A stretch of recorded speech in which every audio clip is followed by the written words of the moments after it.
Hey, what's up? This is Ricardo at Parts People, and in this video, we'll outline the steps for completing a part replacement on your Dell PC. Visit our website and use this coupon for a 5% off discount.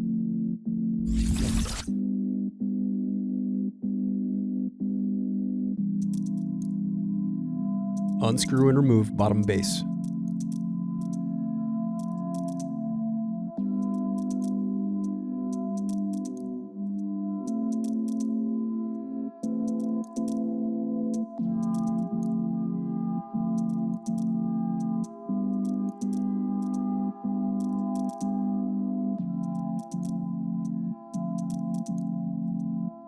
Thanks for watching. Don't forget to like and subscribe if you enjoyed this video.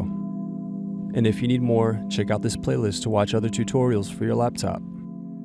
You can also click here to find parts for your laptop at partspeople.com.